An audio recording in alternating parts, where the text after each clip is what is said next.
चलिए भाई, तो आज हम लोग व्याकरण का अगला पार्ट क्या करेंगे, डिस्कस करेंगे। हिंदी साहित्य हम लोग पढ़ रहे थे, यानी हिंदी भाषा से हम लोगों ने चीजों को आरंभ किया था। और सबसे पहले हम लोग भाषा और लिपि पे डिस्कशन किए थे।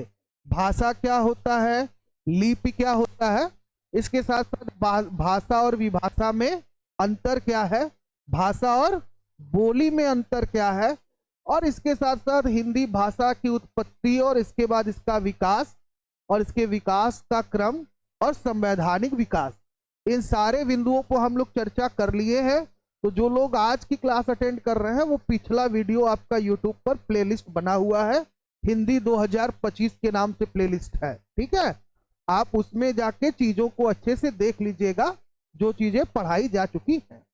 तो आज व्याकरण का बहुत ही महत्वपूर्ण टॉपिक हम लोग आरंभ करने जा रहे हैं, जहां से 1, 2, 3 प्रश्न अक्सर परीक्षाओं में पूछा जाता है। तो आज का जो विषय है भाई, वो है आपका क्या, समास। कौन सा विषय है, समास। तो हम लोग क्या पढ़ेंगे आज, समास पढ़ेंगे। क्या पढ़ेंगे, समास। समास की अगर बात करें तो समास का जो शाब्दिक अर्थ होता है वो होता है आपका संक्षिप्तकरण। क्या होता है, संक्षिप्तकरण। यानी किसी भी बड़े भाषा को या किसी भी भाषा को संक्षिप्त करने की प्रक्रिया ही क्या कहलाता है, समास कहलाता है। क्या कहलाता है, किसी भाषा को संक्षिप्त करने की प्रक्रिया क्या कहलाता है, समास कहलाता है। अब आपको ये बताते हैं कि समास का महत्व क्या है। भाई अब हम लोग ये जानते हैं कि समास का महत्व क्या है, ठीक। समास के महत्व की अगर बात की जाए तो पहले तो ये जान लीजिए कि भाई जो समास है, समास किसी भी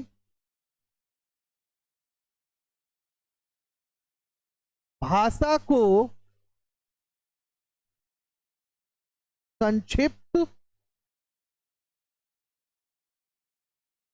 बौद्धिक और प्रभावी बनाता है। यानी क्या क्या करता है, तो किसी भी भाषा को संक्षिप्त करता है ना। समास क्या है, तो समास किसी भी भाषा को संक्षिप्त, बौद्धिक और प्रभावी बनाता है। कोई भी ऐसी भाषा हो, कोई भी, बहुत सारी भाषाएं हैं, तो किसी भी भाषा को संक्षिप्त, बौद्धिक और प्रभावी बनाने का काम कौन करता है, तो समास करता है। कौन करता है, समास, ठीक। यानी किसी भी बड़े शब्द को या कोई ऐसा बड़ा वाक्य उसको छोटे शब्द में कह देना। जैसे एक उदाहरण लेते हैं हम आपका, जैसे हमने कहा दशानन। क्या कहा हमने, दशानन। अब दशानन की बात करें तो दशानन एक छोटा सा शब्द है। दशानन क्या है, एक छोटा सा शब्द है।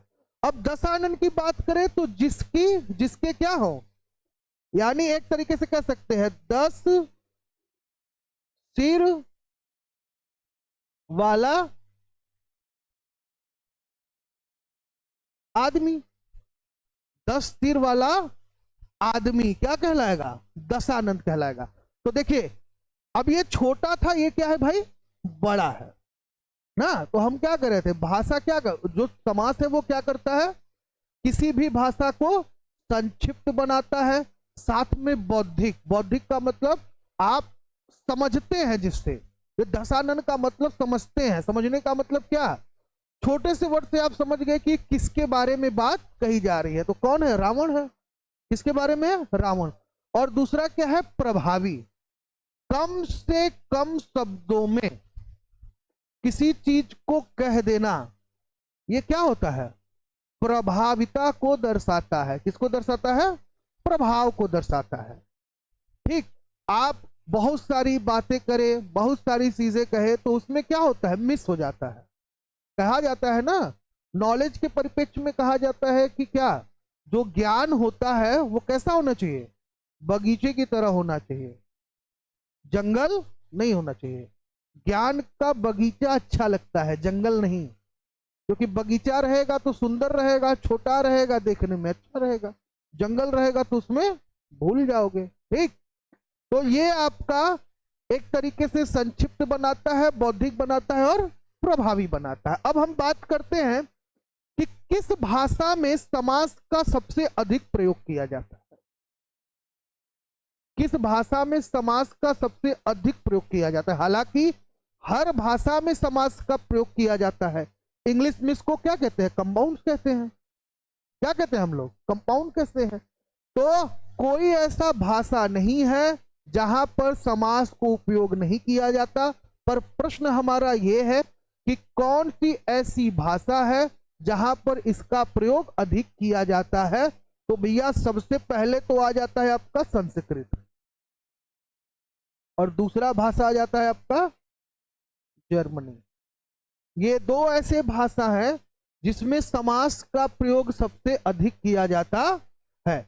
इसके अतिरिक्त और भी भाषाओं में समास का प्रयोग होता है। ठीक, अब समास से ही एक नया शब्द बनता है जिसको हम लोग कहते हैं क्या? विग्रह। क्या हम लोग कहते हैं भाई? विग्रह। विग्रह का शाब्दिक अर्थ वही है जो विच्छेद का होता है। विग्रह का मतलब क्या होता है? खंड खंड करना। क्या करना भाई? खंड और खंड करना। अब खंड खंड करना तो इसको हम लोग ये भी कह सकते हैं अलग करना या तोड़ना ना। तो जैसे कि हम एक शब्द लिख देते हैं, जैसे हमने लिख दिया राजपुत्र। अब इसका अगर विग्रह किया जाए तो हम क्या लिखेंगे? राजा का पुत्र। ठीक है, राजा का पुत्र। राजपुत्र मतलब राजा का पुत्र। तो कहने का अभिप्राय क्या है कि अब हम का के द्वारा इन दोनों को क्या कर दिए? अलग कर दिए। यानी बीच में का लगाकर, अव्यय लगाकर हमने क्या किया? इसको अलग और अलग कर दिया। यानी दोनों को हमने क्या किया? खंड खंड कर दिया। ठीक है, तो सामासिक पदों को तोड़ना या खंड खंड करने की प्रक्रिया ही क्या कहलाता है? विग्रह कहलाता है। क्या कहलाता है? विग्रह कहलाता है। अब जो शब्द होते हैं या जो वाक्य होता है उसको कहा जाता है सामासिक पद। क्या कहा जाता है?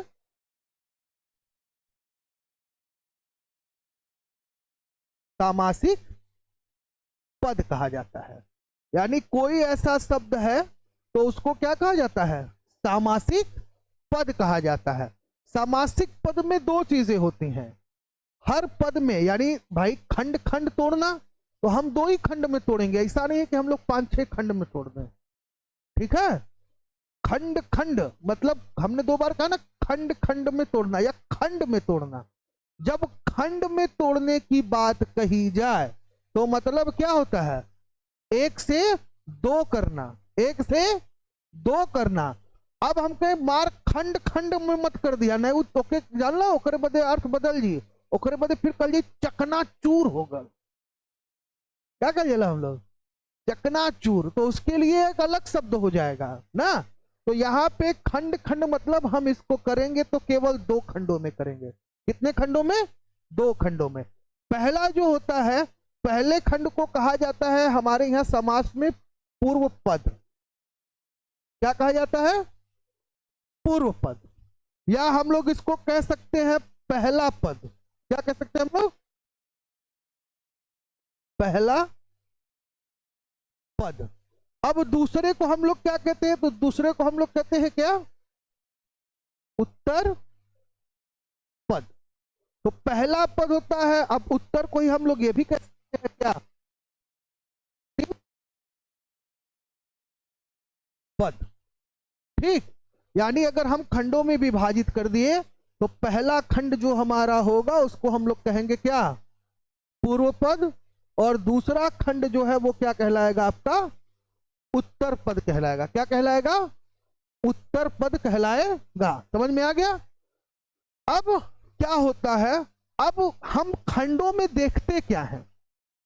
जैसे कि मान लो दो चीज की हम लोग अलग कर देली। फॉर एग्जाम्पल हम आपको एक उदाहरण देते हैं। हमने लिख दिया, एक शब्द लिखा, हमने लिखा गजानन। क्या लिखा हमने? गजानन। हमने क्या लिख दिया? गजानन लिख दिया। ठीक है, अब इसका विग्रह करें हम, तो विग्रह करेंगे तो मतलब क्या? गज माने हाथी, गज माने हाथी, तो हाथी के समान नन माने क्या होता है? नन मीन्स क्या होता है? गजानन है ना, तो क्या होगा? सिर होगा। क्या होगा? सिर या मुख समझ लो। हाथी के समान सिर, या तो फिर क्या कहते हैं उसको? मुख। तो हाथी के समान सिर या मुख है। अब इसको हम मान लीजिए अलग कर रहे हैं, इसका विग्रह कर रहे हैं। विग्रह करेंगे तो क्या बनेगा? गज धन आनन, गज धन आनन। अब देखिए, अब इसमें प्रधानता को ढूंढना है। किसको ढूंढना है? प्रधानता को ढूंढना है। तो आनन की बात करें तो आनन मीन्स होता है क्या? सिर या गर्दन या मुख। तो गर्दन, सिर, मुख एक कॉमन वर्ड है कि विशेष है? सामान्य है कि विशेष है? गर्दन सबके पास है, मुख सबके पास है, ठीक है, और सबके पास सर है। लेकिन अगर गज की बात करें, हाथी के जैसा सिर, तो ये क्या है? विशेष है। तो इसमें प्रधान कौन हो जाएगा? पहला पद। एक पहला पद क्या हो जाएगा आपका? प्रधान हो जाएगा। प्रधान होता क्या है जान लीजिए? जिस पर कोई दूसरा शब्द आश्रित होता है, जिस पर कोई दूसरा शब्द आश्रित होता है। जैसे हम एक उदाहरण और देते हैं आपको, हमने लिख दिया यह राजपूत। अब यहां पे इसको करेंगे तो क्या होगा? इसका विग्रह करेंगे तो क्या होगा? विग्रह करेंगे तो क्या होगा? यही ना होगा, राजधन पुत्र।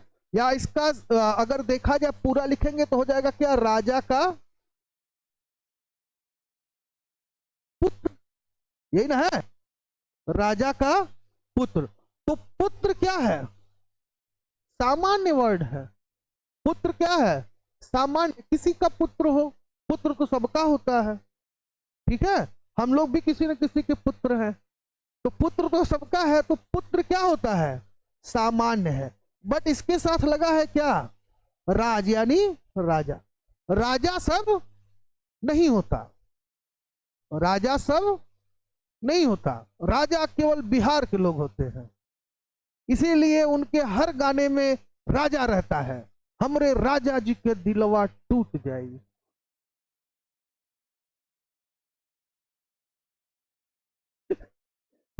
उनके हर गाने में क्या होता है? राजा होता है। तो राजा क्या है? विशेष है। राजा क्या है? हर व्यक्ति राजा नहीं हो सकता, इसलिए राजा क्या होगा? कॉमन वर्ड नहीं है। समझ में आ गया ना? तो कहने का अभिप्राय यह है कि अब इसमें प्रधान कौन हो जाएगा? तो राजा जो है वो क्या है भाई? प्रधान है। राजा कौन है? प्रधान है।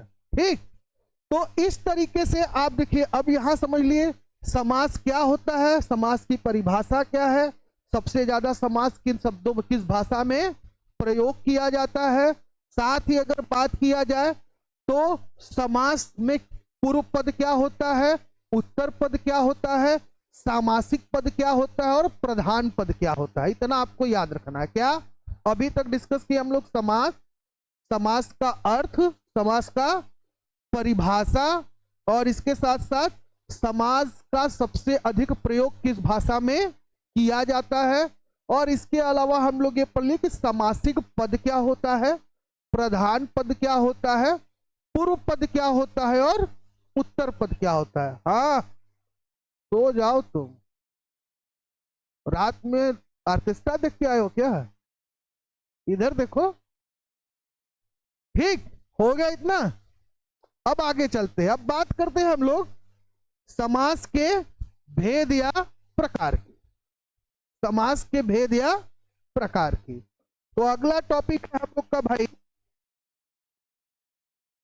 समास का भेद या भाई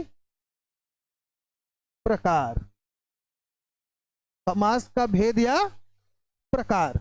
अब समास के भेद और प्रकार की बात करें तो मूल रूप से समास पहले थे कितना, चार।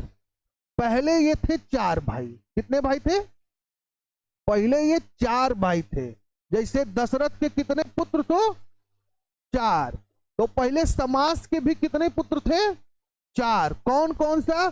तो पहले का नाम था अव्ययी, सॉरी, पहले का नाम था भाई अव्ययी भाव, दूसरे का नाम था बहुव्रीहि, तीसरे का नाम था भाई द्वंद्व, और चौथे का नाम था तत्पुरुष। तत्पुरुष। तो कुल देखिए ये चार थे, अव्ययी भाव, बहुव्रीहि, द्वंद्व और पुरुष। ठीक। पिछले टर्न पे कुछ आपका मिस्टेक हुआ था जिसको हम कहे थे आप सुधार लीजिएगा। अब इन चारों के अलावा दो समास और आ गया।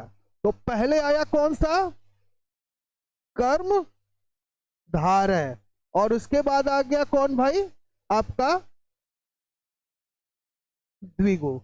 तो कुल इतने समास आपके हो गए, यानी कुल समास की संख्या कितनी हो गई भैया, 6। ठीक है। अब देखिए ये तो चार भाई थे, चौथा वाले से दो लड़का भैलन। पहले का कौन भेल, तो पहले हुआ कर्मधारय, और कर्मधारय से हुआ कौन, द्विगु। आप ऐसे याद कर सकते, तत्पुरुष से कर्मधारय, कर्मधारय से द्विगु। कभी कभी परीक्षा में पूछ लेता है। ठीक है। तो इतनी बात समझ में आई, यहां तक तो बात क्लियर है। अब हम लोग बकायदे एक एक करके समास को पढ़ लेते हैं कि समास अलग अलग है। अब हर समास का डिफिनेशन पढ़ेंगे हम लोग, और उसका एग्जाम्पल पढ़ेंगे, और उसके विग्रह पे हम लोग बात करेंगे। ठीक है। तो चलिए बिना समय गवाए हम लोग चलते हैं अब अपने समास और समास के चीजों पे। ठीक।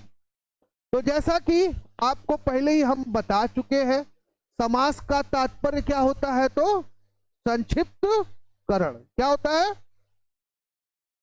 इतनी चीजें तो हम लोग की डिस्कस हो ही चुकी है कि नहीं। अब यहां देखिए समास का तात्पर्य क्या है, तो संक्षिप्त करण है, ये तो हम लोग पढ़ ही लिए। इसके बाद समास का भेद, अव्ययी भाव, तत्पुरुष, कर्मधारय, द्विगु, द्वंद्व और बहुव्रीहि। यहां तक बात क्लियर था, यहां तक तो हम लोग समझ ही लिए हैं। समास का उदाहरण आप लोग जान ही चुके हैं। अब हम लोग सीधे क्या करेंगे, आप क्या समास के भेद से चीजों को हम लोग क्या करेंगे, स्टार्ट करेंगे ना। तो हमने आपको बताया कि भैया समास कुल कितने हो गए, तो अव्ययी भाव, तत्पुरुष, कर्मधारय, द्विगु, द्वंद्व और बहुव्रीहि, कुल 6 समास हैं। अब एक एक समास पे हम लोग क्या करेंगे, डिस्कस करेंगे। हालांकि देखिए समास को कई तरीके से विग्रहित किया गया है, बताया भी गया है। प्रयोग के दृष्टि से समास के कुल कितने भेद होते हैं, तो 3। कौन कौन सा, संयोग मूलक समास, आश्रय मूलक समास और वर्णन मूलक समास। यही अगर पदों की प्रधानता के आधार पर देखें तो पूर्व पद प्रधान किसमें होता है, अव्ययी भाव में। उत्तर पद प्रधान किसमें होता है, तो 3 में। किसमें किसमें, देखिए पहले पदों की बात कर लेते हैं। सबसे पहले है आपका क्या, पूर्व पद। पूर्व पद प्रधान किसमें होता है, तो जान लीजिए अव्ययी भाव। अव्ययी भाव समास में जो पूर्व पद होता है वो क्या होता है, प्रधान होता है। इसके अलावा बात करते हैं उत्तर पद का। किसकी बात करते हैं, उत्तर पद का। उत्तर पद जो होता है वो आपका तत्पुरुष में, इसके साथ साथ कर्म धारय में, और इसके साथ साथ आपका द्विगु में। यानी तत्पुरुष में, कर्मधारय में और द्विगु में जो होता है उसमें आपका उत्तर पद क्या होता है, प्रधान होता है। अब दोनों पद प्रधान किसमें होता है भाई, पूर्व पद तो पता चल गया, अव्ययी भाव में। ठीक, उत्तर पद कितने में है? ठीक है, तो उत्तर पद कितने है? तो आपका तत्पुरुष में है, कर्मधारय में है और द्विगु में है। आगे चलते हैं, अब बात करते हैं आपका दोनों पद। कौन सा बात करते हैं? दोनों पद। अब दोनों पद की जो प्रधानता है वो किसमें है? तो दोनों पद की प्रधानता आता है किसमें? द्वंद्व में। किसमें आता है? द्वंद्व में।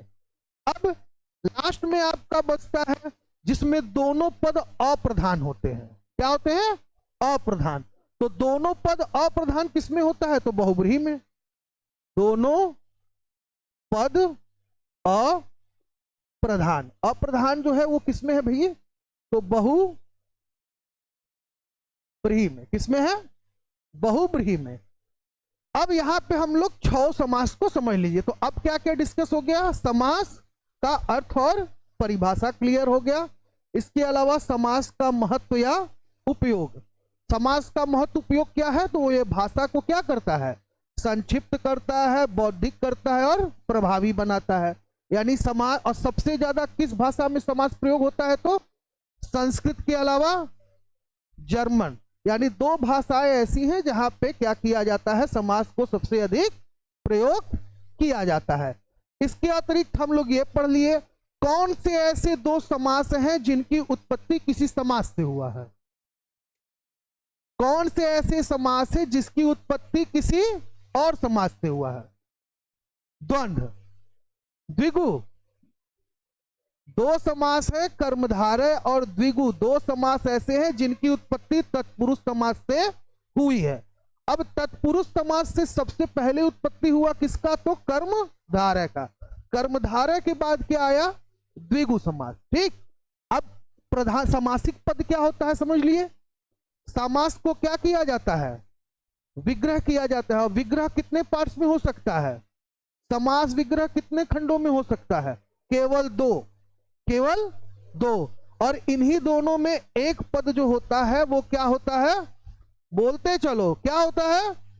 पूर्व पद। दूसरा जो होता है उसको उत्तर पद। ठीक, उसमें क्या होता है? इन दोनों पदों में ही हम प्रधानता को क्या करते हैं? ढूंढते हैं। क्या करते हैं? प्रधानता का मतलब क्या होता है आप बताइए? ऐसा शब्द या ऐसा शब्द जो किसी शब्द के आगे लगकर उस शब्द को विशेषता प्रदान करे। ऐसा शब्द, जैसे एक शब्द है दाम्पत्य। शब्द क्या है? दाम्पत्य। दाम्पत्य का मतलब क्या होता है? पति और पत्नी। ठीक है, यानी जो विवाहित हैं, जहां पति पत्नी साथ रह रहे हैं, विवाहित है, वहीं पे हम लोग क्या कह सकते हैं? दाम्पत्य कह सकते हैं। क्लास में नहीं कह सकते कि तुम लोग दाम्पत्य में बैठे हो।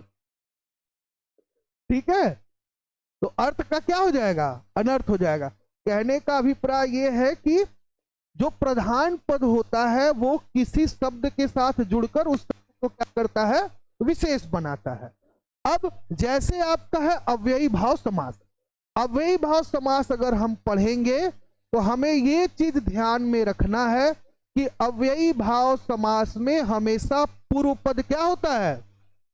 जोर से बोलो, जय माता दी नहीं बोलना है। क्या है?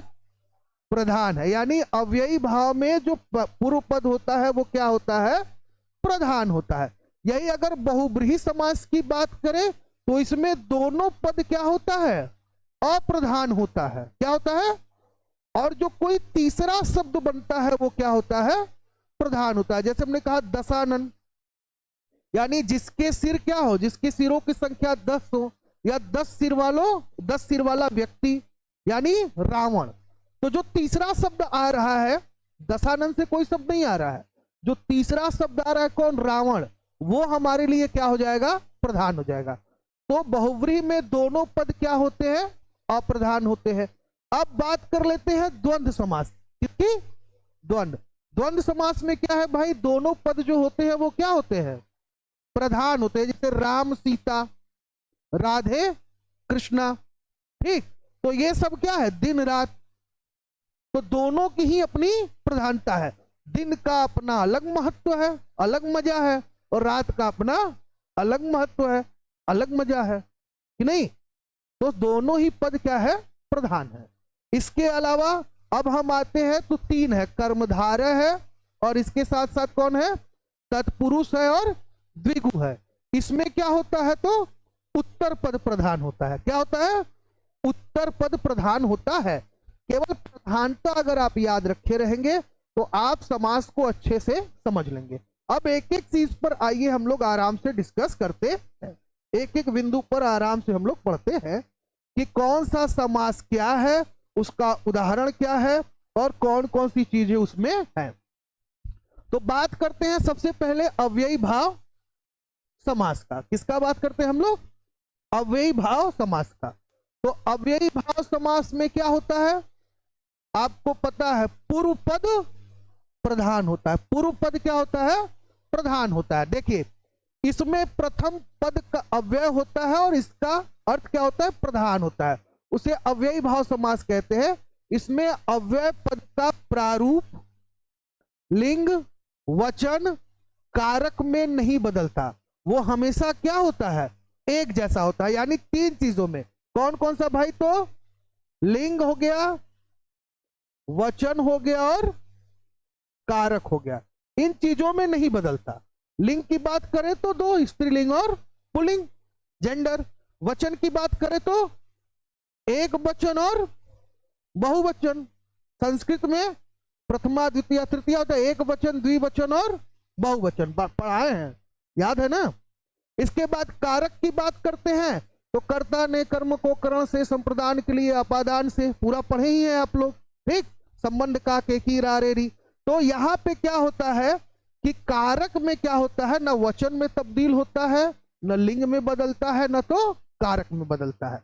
तो बदलता किसमें है, तो कह रहा है दूसरे शब्दों में कहा जाए, देखिए कह रहा है कि भाई दूसरे शब्दों में कहा जाए तो यदि एक शब्द की पुनरावृत्ति हो, एक शब्द की क्या हो, पुनरावृत्ति हो, और दो शब्द मिलकर अव्यय की तरह प्रयोग हो तो वहां अव्ययी भाव समास होता है।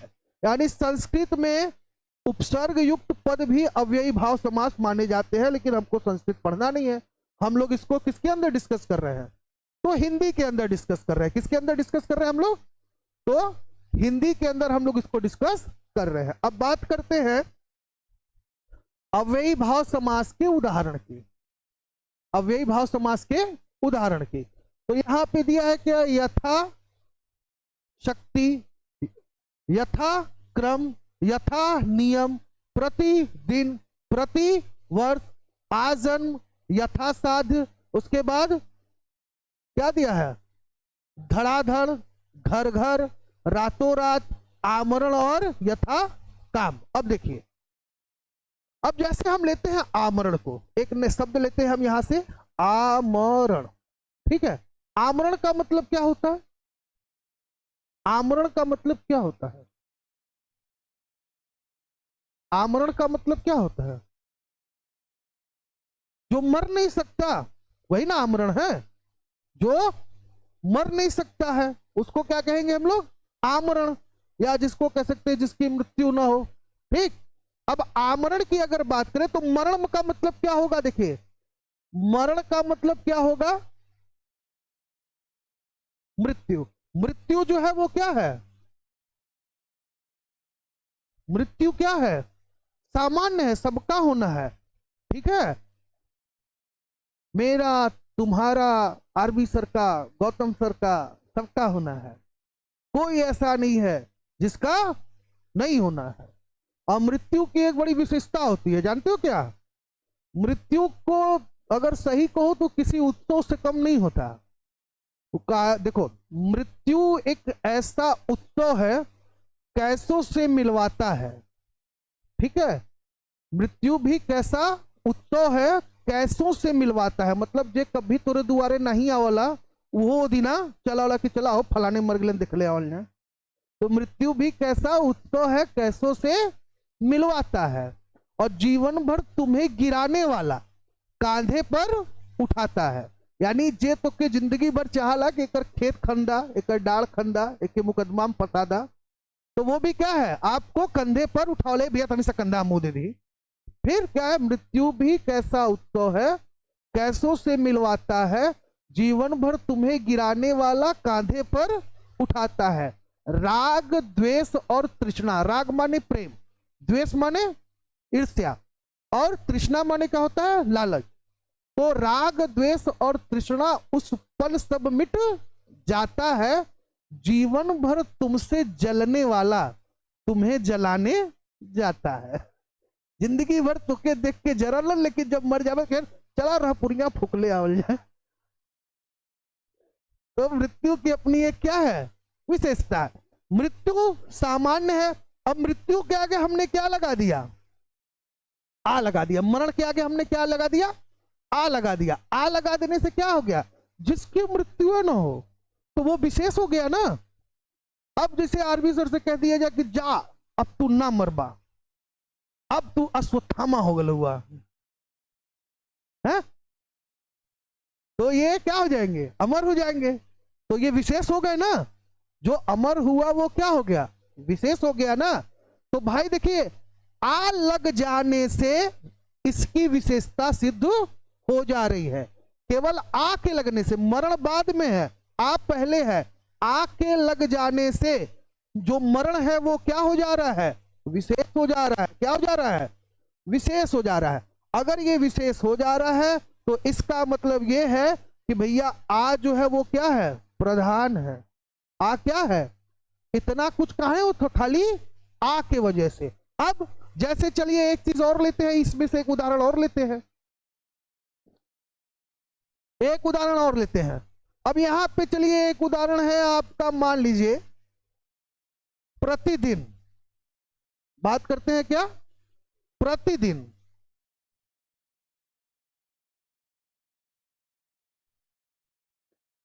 प्रतिदिन की बात करें तो दिन जो है वो क्या होता है, दिन क्या है,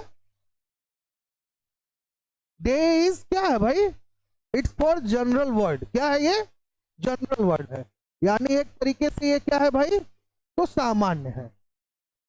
लेकिन सामान्य से ये विशेष क्यों हो जा रहा है, क्योंकि इसके आगे लगा क्या है, प्रति। प्रति माने क्या होता है, रोज। प्रति माने रोज। तो प्रतिदिन का मतलब रोज का दिन, प्रतिदिन का मतलब रोज का दिन, ठीक। इसलिए दिन क्या हो जा रहा है, विशेष हो जा रहा है। तो यहां पर जो प्रति है वो क्या हो जाएगा, आपका पूर्व पद है, और ये क्या है, आपका प्रधान है, क्योंकि इसी के लगने से इसकी विशेषता क्या हो रहा है, सिद्ध हो रहा है। पहले पद के या सब कोई ऐसा शब्द जिसमें पहले शब्द के लगने से उसकी विशेषता सिद्ध हो, ऐसे पद आपके क्या कहलाते हैं, या ऐसे समास क्या कहलाते हैं, तो अव्ययी भाव समास कहलाते हैं, ठीक। जैसे यहां पे एक और लेते हैं, घर घर तो समझी गए आप कहेंगे कि सर घर घर में तो हाइफन लगा हुआ है, इसको तो आप कहेंगे द्वंद्व है। आप कहेंगे ना, कहते हैं अक्सर लोग पहचानते तो गुरु जी घर घर हुआ है, तो घर घर में बीचे में हाइफन लगल है, एक मतलब द्वंद्व। द्वंद्व नहीं है। क्यों नहीं है, क्योंकि एक ही शब्द रिपीट हुआ है। द्वंद्व समास में एक चीज देखना होता है, हम आपको कल बताए थे, क्या होना चाहिए, विलोम होना चाहिए। इसके साथ 2-3 पॉइंट बताए थे, विलोम होना चाहिए, इसके साथ एक दूसरे पर आश्रित होना चाहिए। जैसे अगर घर घर कह दिए तो अव्ययी भाव है, घर घर कह दिए तो अव्ययी भाव है। लेकिन अगर यही कह दिए राम लक्ष्मण,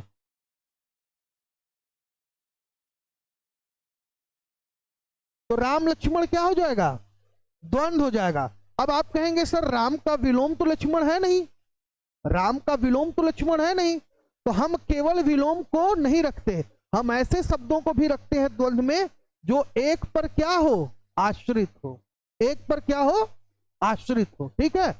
लक्ष्मण का महत्व राम के होने से है, क्योंकि लक्ष्मण राम के भाई के रूप में जाने जाते हैं, ठीक है ना। लक्ष्मण का महत्व राम के होने से है, क्योंकि वो राम के वो छोटे भाई थे, और इसलिए राम से इनको जाना जाता है और राम के साथ इनका नाम लिया जाता है। तो राम लक्ष्मण भी द्वंद्व होगा और राम सीता भी द्वंद्व होगा, राम सीता भी क्या होगा, द्वंद होगा। जब द्वंद बताएंगे आपको तो कई सारी चीज बताएंगे। जैसे हमने कहा, अब देखिए लिंग के आधार पर द्वंद के अंतर्गत तीन चीजें आती हैं।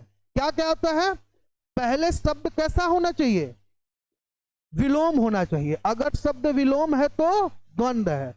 अगर शब्द एक दूसरे पर, पहला शब्द दूसरे पर आश्रित है तो द्वंद है। और अगर क्या है, लिंग भेद है, लिंग भेद है। जैसे कि हमने कह दिया पानी, क्या कहा हमने, पानी। जिससे पूछेंगे वही बताएगा पानी पुल्लिंग है कि स्त्रीलिंग। सब बस इधर वाले जितने हैं सब बताओ, पानी पुल्लिंग है कि स्त्रीलिंग। हाँ, इधर वाले बताओ, पानी स्त्रीलिंग है। गूगल सर्च करो, अगर पुल्लिंग ना आए तो बताना। करो, करके देख लो सब लोग, चैट जीपीटी उपीटी सबसे पूछ लो, देख लो क्या है, पुल्लिंग है कि स्त्रीलिंग, खुद ही बताओ तुम लोग। आजकल तो टीचर से ज्यादा इंपॉर्टेंट एआई हो गया है ना। हा? हमको नहीं पता, देख के बताओ। हमें नहीं पता, देखो हमें खुद नहीं पता, हम खुद चैट जीपीटी से पूछ पूछ बता पढ़ा रहे हैं। क्या है, क्या है, देखो ये उसके में स्त्रीलिंग आ गया, इसके में करीब पुल्लिंग आ रहा है।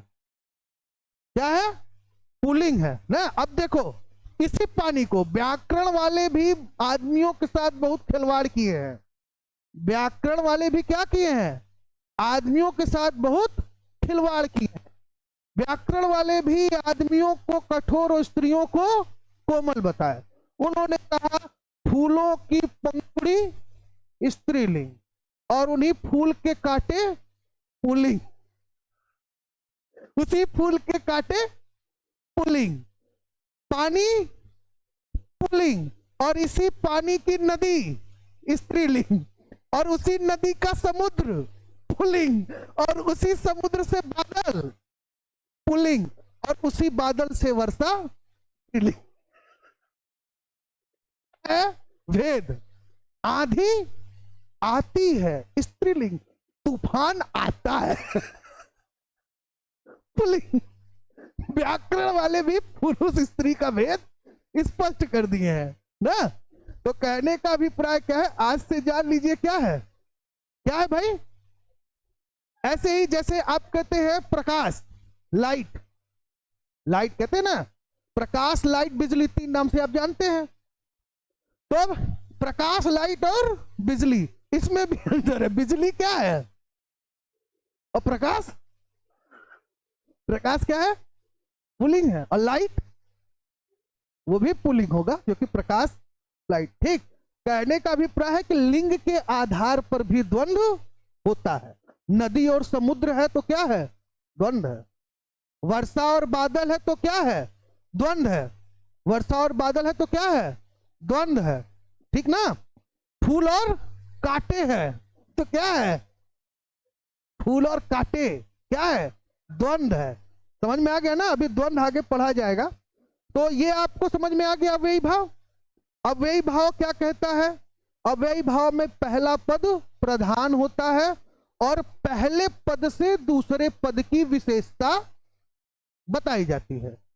यानी हम है तो तू हुआ, ठीक है। गुरु शिष्य क्या है, ये आश्रित है। देखो गुरु शिष्य की आश्रित है, कहाँ है आश्रित है, ये सब तो गूगल और एआई से आश्रित है, कोई हम पे आश्रित नहीं है। गुरु आजकल का पोस्टमैन है बस, वो कुछ करता थोड़ी है। जो किताब में है, जो पढ़ा है, जो सीखा है, किताब की चीज आप तक पहुंचा देता है, और कुछ करता है। डाकिया भी यही करता है, पोस्ट ऑफिस का चिट्ठी उठाता है, आपके घर पहुंचा देता है। तो टीचर और पोस्टमैन एक जैसे, इसीलिए कभी टीचर मत बनना। आगे चलते हैं। अब हम लोग बात करते हैं किसका, तत्पुरुष समास का।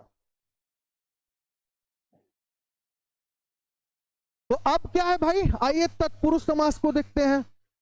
तत्पुरुष समास क्या कह रहा है कि इस समास में दूसरा पद प्रधान होता है। मैं सीरियल से पढ़ा रहा हूं, आप ऊपर नीचे कर सकते हैं।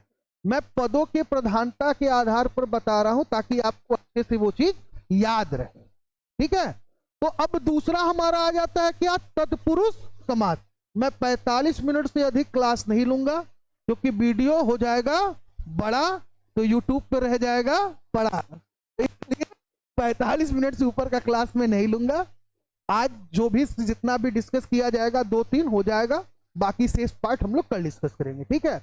मैं ये नहीं चाहता कि एक ही दिन आपका पूरा समास क्लियर कर दूं, ठीक, क्योंकि आप ना समझ पाएंगे और ना हम फिर समझा पाएंगे, क्योंकि अभी आपको बहुत कुछ पढ़ना है, मैथ पढ़ना है, रीजनिंग पढ़ना है, जीके पढ़ना है। क्या पता कि हिंदी में जो हो गए, और हिंदी तो वैसे ही खतरनाक है। राम स्वरूप बीमार हुए, फल स्वरूप मर गए। तुम लोग आधे लोग परेशान कि बीमार भल राम स्वरूप मर गए फल स्वरूप। देखिए इसमें क्या है, इस समास में दूसरा पद प्रधान होता है, यह कारक से जुदा समास होता है। क्या होता है, कारक से जुदा मतलब अलग समास होता है। इसमें ज्ञातव्य का मतलब क्या होता है, जानकारी या ज्ञान। तो इसमें जो है यह विदित है या ज्ञात है कि विग्रह में जो कारक प्रकट होता है उसी कारक वाला वो समास होता है। इसे बनाने में दो पदों के बीच कारक चिन्हों का क्या हो जाता है, लोप हो जाता है। तो कारक चिन्ह क्या है, कर्ता ने कर्म को करण से संप्रदान के लिए, अपादान से क्या करने के लिए, अलग होने के अर्थ में, संबंध का के की और रा रे री, फिर संबंध के बाद क्या है, अधिकरण संबोधन, यही दो चीज बचा, अधिकरण और संबोधन, यही दो चीज ना।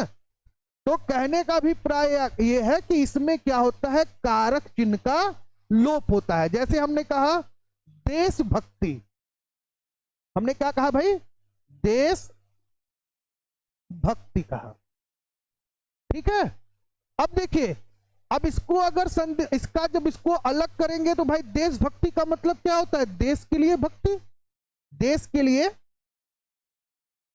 देश के लिए भक्ति, यही ना है, देश के लिए भक्ति। अब ये बताइए, इसको हम अलग करते हैं तो हम इधर लिख दिए देश और इधर लिख दिए भक्ति, इधर हम लिख दिए देश, इधर लिख दिए हम भक्ति।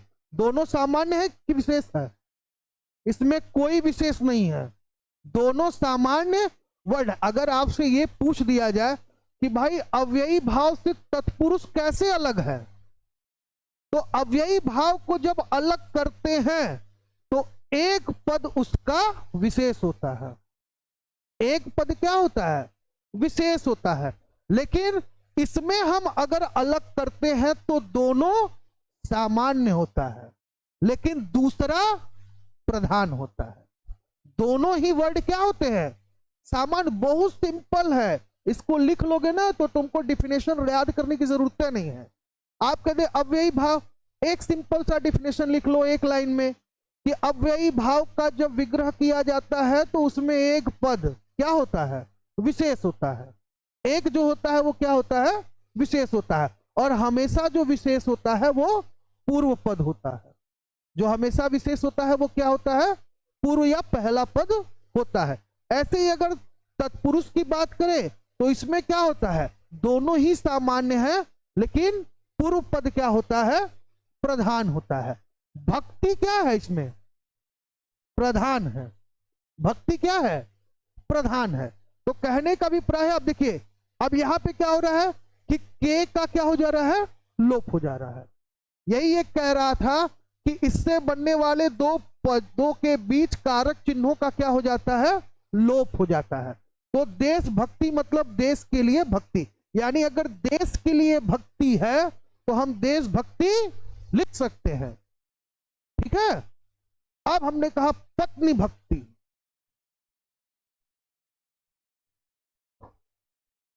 तो बताओ पत्नी भक्ति, पत्नी भक्ति मतलब पत्नी के लिए भक्ति। तो इसमें भी के का क्या हो जाएगा, लोप हो जाएगा ना।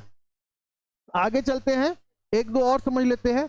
अब लिखा हुआ है आपका, मान लीजिए यहाँ पे राजपूत तो है ही, चलिए राजपुत्र भी देख लेते हैं। और इसमें एक और है, सराहत है, सराहत है और क्या है, राह खर्च है, और क्या है, तुलसीदास कृत है ना।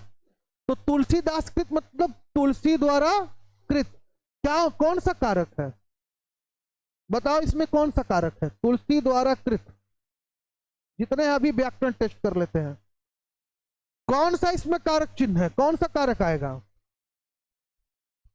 कौन सा कारक आएगा, है कौन सा आएगा कारक, करण है। तुलसी द्वारा कृत, तुम्हारे द्वारा बनाया गया कोई चीज, क्या है, कर्ता ने कर्म को करण से ना, तो यहां पे क्या है, करण होगा कि संबंध होगा, क्या है, करण होगा। ठीक है, तुलसी द्वारा कृत मतलब तुलसी के या तुलसी से लिखा हुआ। ठीक, आगे चलते हैं, जैसे है राजमहल, तो ये तो आपको पता ही है, ये आप बता ही देंगे, बाकी सब में कारक जितना है वो आप पहचान लेंगे। तो इस तरीके से आपका तत्पुरुष भी हो गया। तत्पुरुष की अगर बात करें तो तत्पुरुष के कुल कितने भेद होते हैं, तो भैया होते हैं कितने, कहीं कहीं 8 बताया गया है, कहीं कहीं 6। वैसे तो तत्पुरुष समास के 8 भेद होते हैं, किंतु विग्रह करने की वजह से कर्ता और संबोधन 2 भेदों को लुप्त रखा गया है, इसलिए विभक्तियों के अनुसार तत्पुरुष समास के कितने भेद होते हैं, 6। कितने होते हैं, 6। पहला जो है उसको कहा जाता है समानाधिकरण तत्पुरुष समास, जिसको क्या कहते हैं हम लोग, कर्मधारय समास। अब इसमें क्या है, तो आप जानते हैं कि जिस तत्पुरुष समास के समस्त होने वाले पद समानाधिकरण हो, अर्थात विशेष और विशेषण भाव को प्राप्त होते हो, कर्ता और करण के हो, लिंग और वचन में समास हो, तो वहां पे क्या होता है, कर्मधारय तत्पुरुष होता है। अब इसको भी कई तरीके से बांटा गया है, देख रहे हैं, तो इतना डीप आपको पढ़ने की आवश्यकता नहीं है, ऐसा नहीं, क्योंकि आपको टीजीटी पीजीटी नहीं देना है। ठीक है, आप अपने यूपीपी और एसएससी जीडी के लिए क्या कर रहे हैं, इसको पढ़ रहे हैं, तो इसके लिए एक ही समास पर अपना पूरा समय व्यतीत मत करिए, क्योंकि आपको हिंदी भाषा भी पढ़ना है, लिपि भी पढ़ना है। ठीक, भाषा वाला पोर्शन तो आपका क्लियर ही है भाई, हमने आपको बता दिया है भाषा का अर्थ, उत्पत्ति, विकास, और इसके साथ साथ भाषा विभाषा में अंतर, भाषा और बोली में अंतर, ये सारा चीज आपको बता दिए है, वीडियो है यूट्यूब पे देख लीजिएगा। इसके बाद हमने आपको हिंदी भाषा बताया, हिंदी भाषा की उत्पत्ति, विकास और इसका भेद, और इसके साथ वैधानिक विकास, ये भी वीडियो है, इसको भी देख लीजिएगा।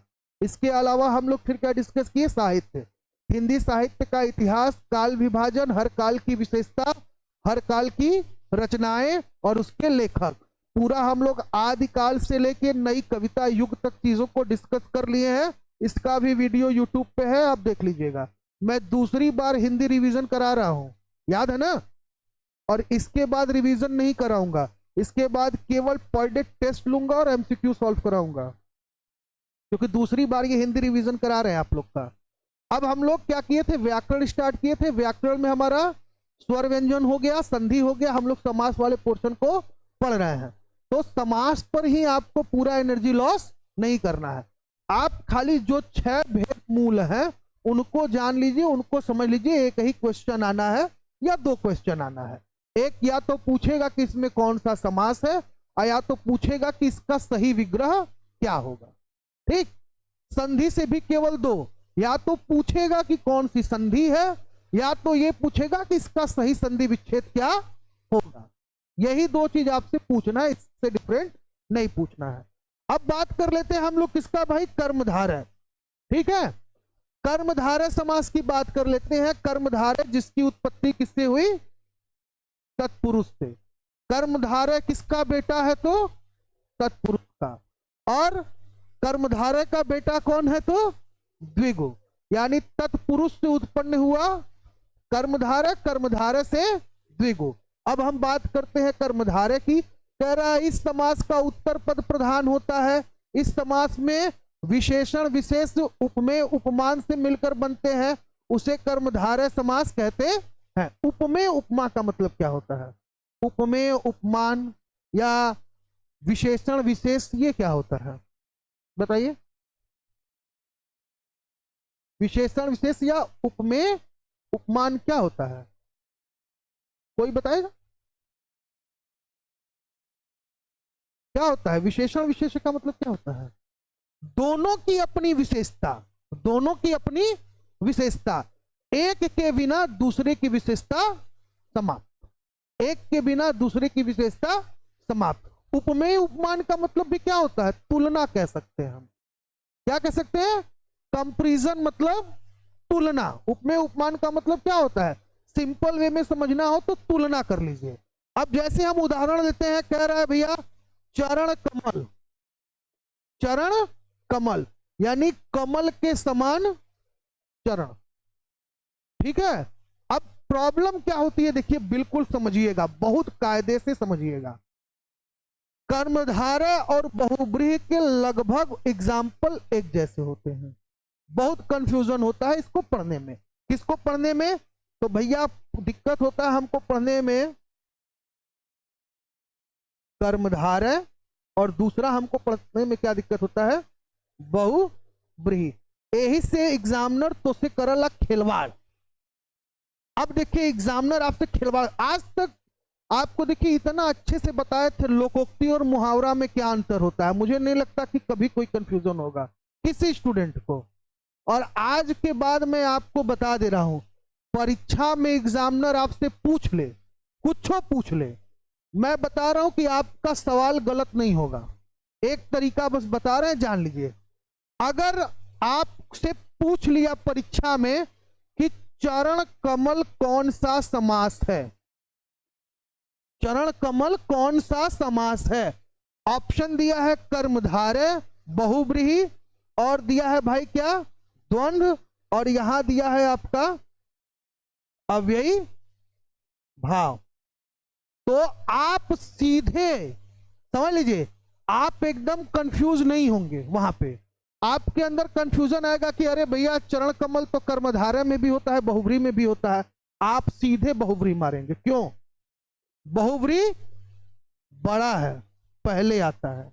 बहुब्रीहि बड़ा है, पहले आता है, इसलिए हम इंपॉर्टेंस किसको देंगे? हम किसको देंगे भाई? तो बहुब्रीहि को देंगे। अगर बहुब्रीहि ऑप्शन में नहीं है तब तो कर्मधारय है। लोग कहते हैं सर दोनों आ जाए तो कैसे मारे? ये सुप्रीम कोर्ट में मैटर गया था, आपको पता है कि नहीं?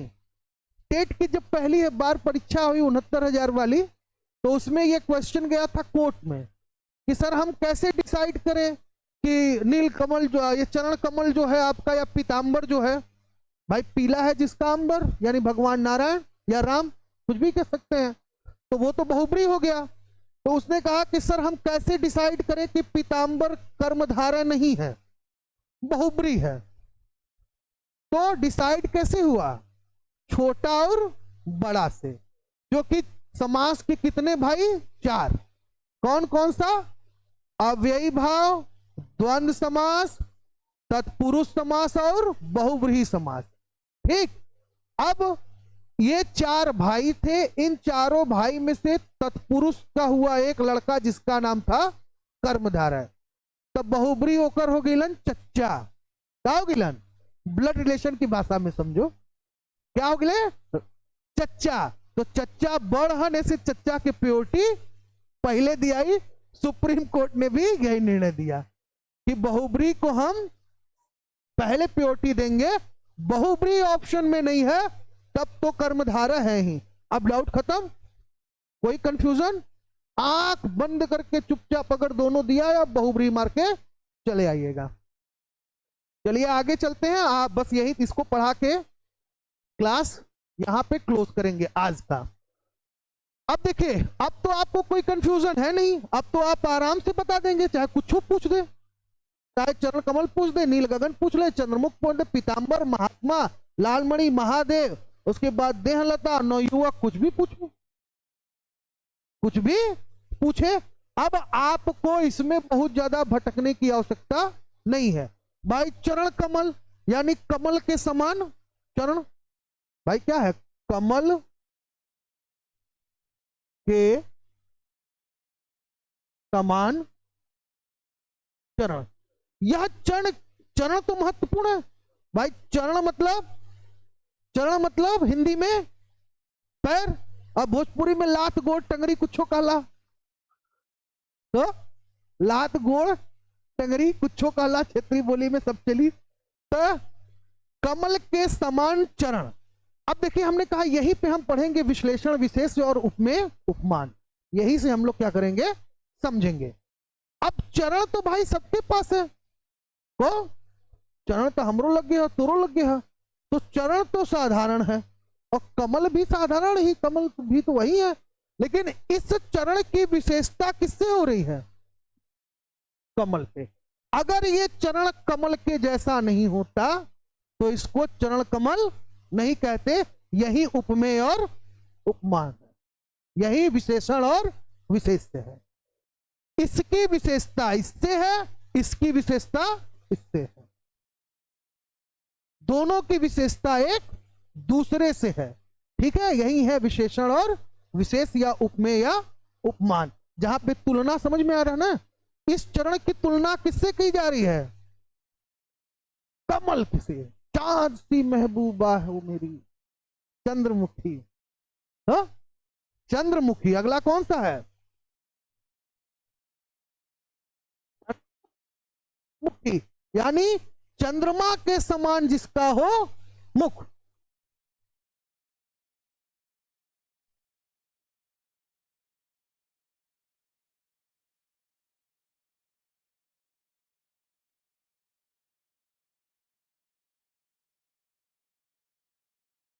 चंद्रमा के समान हो जिसका मुख, वही क्या है? चंद्रमुखी। जैसे चंद्रमा पर मार गड्ढा है, मार पहाड़ है, मार खरबुदहा टाइप का पूरा, वैसे ही जेकर मुंह हो का भाई। चंद्रमा वास्तविक में क्या है? यही ना है, ऊंचा खाला है, कंकरीली पत्थर जैसे खुरदुरा है, देखते ना खुरदुरा है, ठीक। यही से देखा ले जितना वैसा मुहवा रहा वही के कुल चंद्रमुखी कहल। तो हमको तो कोई चंद्रमुखी कह दे तो हम मार कर लें, बट चंद्रमुखी मत कहो। और कोनो मुखी कह दो लेकिन चंद्रमुखी मत कहो। अब देखिए, चंद्रमा के समान हो जिसका मुख। मुख क्या है? सामान्य है। मुख मतलब चेहरा, तो मुख सबका क्या है? चेहरा भाई सामान्य है। और चंद्रमा भी एक सामान्य वर्ड ही, समान। चंद्रमा कोई विशेष थोड़ी हो गया, चंद्रमा भी सामान्य ही समझ लीजिए एक तरीके से। अब देखिए चंद्रमा, अब मुख का विशेष क्यों हो रहा है? क्योंकि उसका मुख कैसे है? चंद्रमा की भांति है, ठीक है।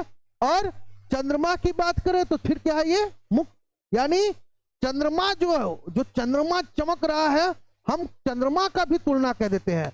आज मैं जो है चांद देखता रहा, सुने कविता वो, गंगा के लहरों के जैसा मन मेरा भी चंचल था, खामोश थे लफ्ज हमारे दिल में कोई हलचल था, मैं घाट किनारे धुनी रमाए याद में तेरे खोया था, सारी रात निहारा चंदा एक पर भी ना सोया था, सारी रात निहारा चंदा एक पल भी ना सोया था। मतलब वो चंदवा काहे देखत रहल? ओकरे आकाशवा वाले चंदवा में निचवा के चंदवा दिखाते, वही चंदवा के सोचत सोचत रात भर चंदवा के देखत रह गल। समझ में आल ना? तो इसकी तुलना इससे भी कर सकते हैं और इसकी तुलना हम इससे भी कर सकते। कोई क्या कहता है? कोई किसी स्त्री को देखकर कहता है अरे यार तुम्हारा मुख तो एकदम चंद्रमा की तरह है, और कोई चंद्रमा को देखकर कहता है क्यों देख रहे हो? मैं उस चंद्रमा में अपने चंद्रमा को देख रहा हूं। हम चंद्रमा के नहीं देखी। पूछा काहे? का से चंद्रमा हमारे यहाँ दूध देवलन रोज, ऐसे हम चंद्रमा के नहीं देखी। तो आज के लिए इतना ही, कल थोड़ा सा इसको और बढ़ाया जाएगा। ठीक है, तो आज इतना क्लियर हो गया, कल हमें लग रहा है ये पूरा समास आपका क्लियर हो जाएगा। वीडियो आप देख लीजिएगा, अच्छे से देख लीजिएगा, रिवीजन कर लीजिएगा। यूट्यूब पे प्लेलिस्ट में 2025 हिंदी के नाम से है आपका, ठीक, वहां से आप प्रैक्टिस कर लीजिएगा। इसी के साथ जय हिंद, जय भारत, स्वस्थ रहिए, मस्त रहिए, ये नारा बना लो तुम लोग। ठीक, चलो।